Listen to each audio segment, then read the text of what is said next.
वराहकवचम् आद्यं रङ्गमिति प्रोक्तं विमानं रङ्गसंगीतं श्रीमुष्णं वेङ्कटाद्रिं च सालग्रामं च नैमिषं तोताद्रिं पुष्करं चैव नरनारायणाश्रमम् अष्टौ मे मूर्तयः सन्ति स्वयं व्यक्ता महीतले। श्रीसूतः उवाच श्रीरुद्रमुखनिर्नीत मुरारीगुणसत्कथा सन्तुष्टा पार्वती प्राह शङ्करं लोकशङ्करम्। श्रीपार्वती उवाच श्रीमुष्णेशस्य माहात्म्यं वराहस्य महात्मनः श्रुत्वा तृप्तिर्न मे जाता मनः कौतूहलायते श्रोतुं तद्देव माहात्म्यं तस्मात् वर्णय मे पुनः। श्रीशङ्कर उवाच शृणु देवी प्रवक्ष्यामि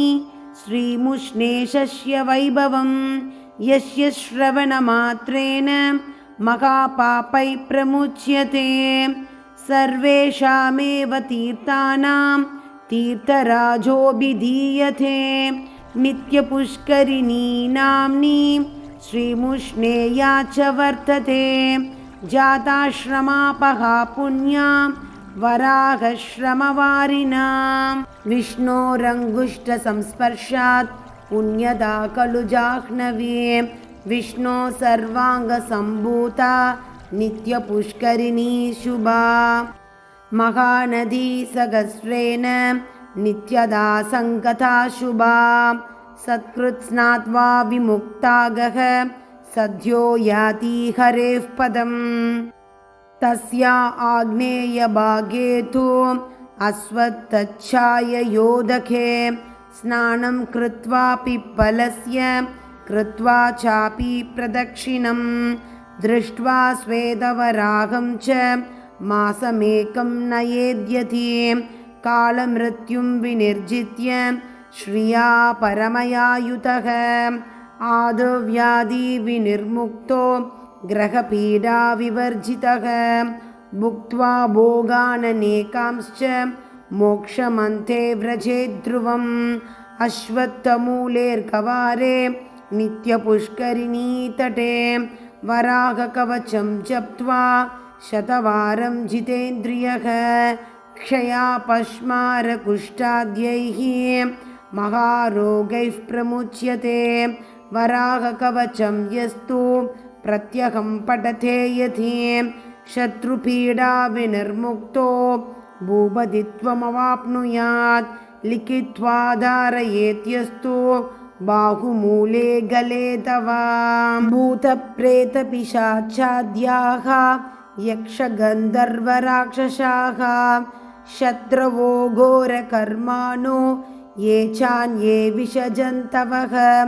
नष्टदर्भा विनश्यन्ति विद्रवन्ति दिशो दश। श्रीपार्वती उवाच तद्ब्रूहि कवचं मह्यं येन गुप्तो जगत्त्रये सञ्चरेत् देववन्मर्त्यः सर्वशत्रुविभीषणः येनाप्नोति च साम्राज्यं तन्मे ब्रूहि सदाशिव। श्रीशङ्कर उवाच शृणु कल्याणि वक्ष्यामि वराहकवचं शुभं येन गुप्तो लभेन्मर्त्यो विजयं सर्वसम्पदम् अङ्गरक्षाकरं पुण्यं महापातकनाशनं सर्वरोगप्रशमनं सर्वदुर्ग्रहनाशनं विषाभिचारकृत्यादि शत्रुपीडानिवारणं नोक्तं कस्यापि पूर्वं हि गोप्याद् गोप्यतरं यतः येन पुरा प्रोक्तं मह्यं च परमेष्टिने युद्धेषु जयतं देवी शत्रुपीडानिवारणं वराहकवचात् गुप्तो नाशुभं लभते नरः वराहकवचस्यास्य ऋषिर्ब्रह्मा प्रकीर्तितः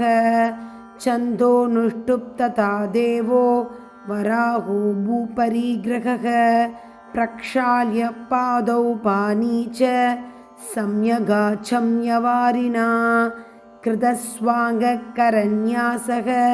सपवित्र उदङ्मुखः ॐ भूर्भुवः सुवरिति नमो भूपतयेऽपि च नमो भगवते पश्चात् वराहाय नमस्तथा एवं षडङ्गं न्यासं च न्यसेतङ्गुलीशुक्रमात् नमः श्वेतवराहाय महाकोलाय भूपते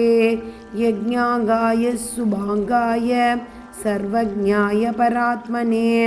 सर्वतुण्डाय धीराय परब्रह्मस्वरूपिणे वक्रदंष्ट्राय नित्याय नमो तैर्नामभिक्रमात् अङ्गुलीशून्यसेद्विद्वान् करपृष्ठतलेष्वपि ध्यात्वा स्वेदवरागं च पश्चान्मन्त्रमुदीरयेत् ध्यानम् ॐ श्वेतं वराहवपुषं क्षितिमुद्धरन्तं संखारि सर्ववरदाभययुक्तबाहुं ध्याये निजैश्च तनुभिः सकलैरुपेतं पूर्णं विभुं सकलवाञ्छितसिद्धयेजं कवचं वराहपूर्वतः पातु दक्षिणे दण्डकान्तकः हिरण्याक्षहरः पातु पश्चिमे गदयायुतः उत्तरे भूमिहृत् पातु अतस्ताद्वायुवाहनः ऊर्ध्वं पातु हृषीकेशो दिग्विदिक्षु गदाधरः प्रातः पातु प्रजानाथः कल्पकृत्सङ्गमेवतो मध्याह्ने वज्रकेशस्तु सायाह्ने सर्वपूजितः प्रदोषे पातु पद्माक्षो रात्रौ राजीवलोचनः निशीन्द्रगर्वः पातु पातुषः परमेश्वरः अटव्यामग्रजः पातु गमने गरुडासनः स्थले पातु महातेजाः जले पात्ववनीपतिः गृहे पातु गृहाध्यक्षः पद्मनाभः पुरोवतु जिल्लिकावरतः पातु स्वग्रामे करुणाकरः रणाग्रे दैत्यः पातु विषमे पातु चक्रभृत् रोगेषु वैद्यराजस्तु कोलो व्याधिषु रक्षतो आपत्रयात् तपोमूर्तिः कर्मपाशाश्च विश्वकृत् क्लेशकालेषु सर्वेषु पातु पद्मापतिर्विभुः हिरण्यगर्भसंस्तुत्यः पादौ पातु निरन्तरं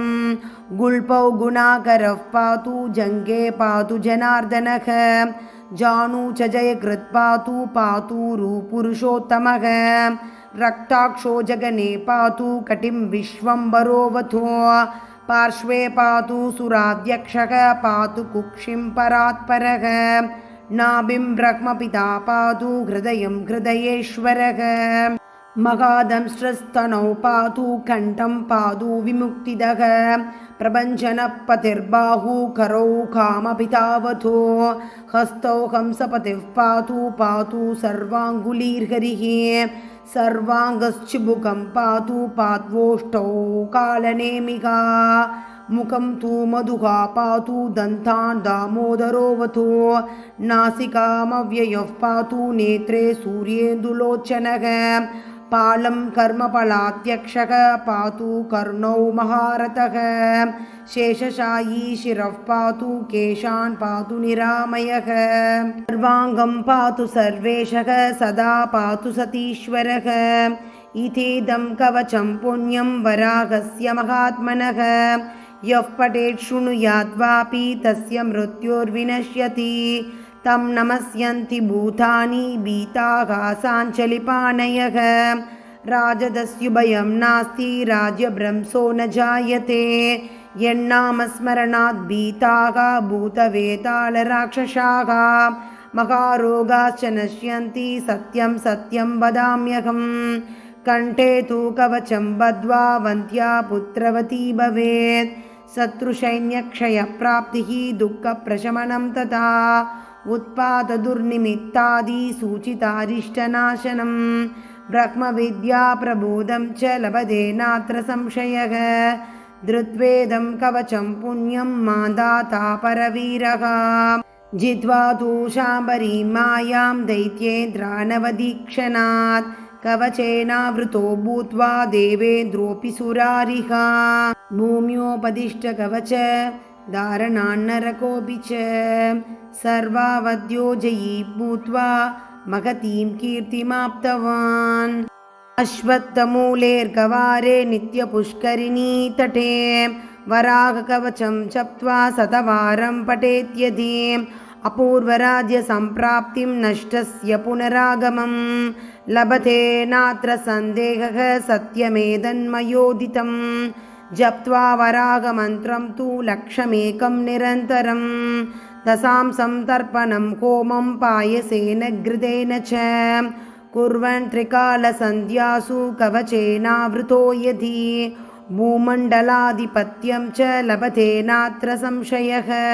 इदमुक्तं मया देवी गोपनीयं दुरात्मनां वराहकवचं पुण्यं संसारार्णवतारकं महापातककोटिघ्नं भुक्तिमुक्तिफलप्रदं